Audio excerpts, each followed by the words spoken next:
सुंदरगढ़ केन्द्रीखोला अनिल मुंडा हत्याकांडर पर्दाफाश पत्नी ही हत्याकारी दुई सुपारी किलर द्वारा स्वामी को करिछि हत्या स्वामी को हत्या करने को 30,000 टंकार सुपारी देथिला स्त्री सीमा मुंडा परकिया प्रेम पाई हत्या करा जाइछि बोली चांचल्यकर तथ्य प्रकाश करिछि बणई पुलिस गत 18 तारिख में बणई थानार केन्द्रीखोला रुगुड़ीबंध निकटरे अनिल मुंडा को निर्मम भाव हत्या करा जाइतिला। अनिल केरल में काम करुवा बेले गुरुंडिया बाबाईजोड़ी गाँव नामजन बोरोह सह सीमार प्रेम संपर्क उठिथिला।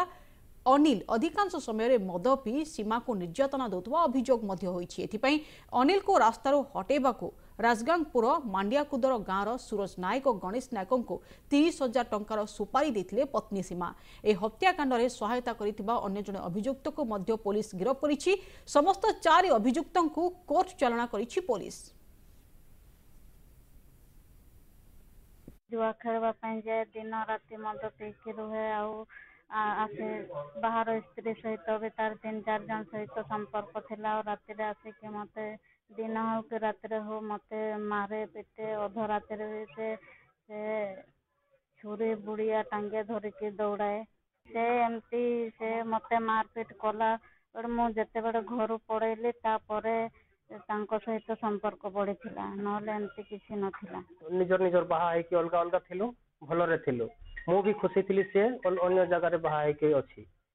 हेले पर जेते बेले तार जोरजार मु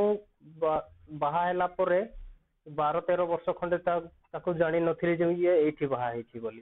तापरे से कहला मु आ रही पारुनी घरे मते दिन राति बाड़ौछि कबाट बंद करिकरी बाड़ौछि जुआड़ीटा राति 12-1 बेले आसुछि कबाट खोलिबार लेट हेले भी पिटुछि मते ये सब कहला पर मु किछि संभाळी पारलिनी मु आगर तो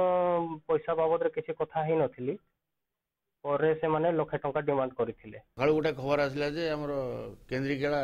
जो विशाल प्लांट अछि से प्लांट रोड साइड बुदामूले गोटे लाश पड़छि बोली से खबर पाई हम सब घटना आईसी तांको स्टाफ फोर्स सब से पहुंचलु पहुंचला पर से डेड बॉडी देखथिलु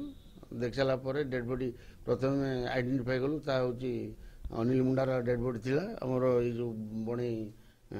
कॉलेज पाख मुंडा बसीर तापर तांको भाई आदाम मुंडा जी से आज अभियोग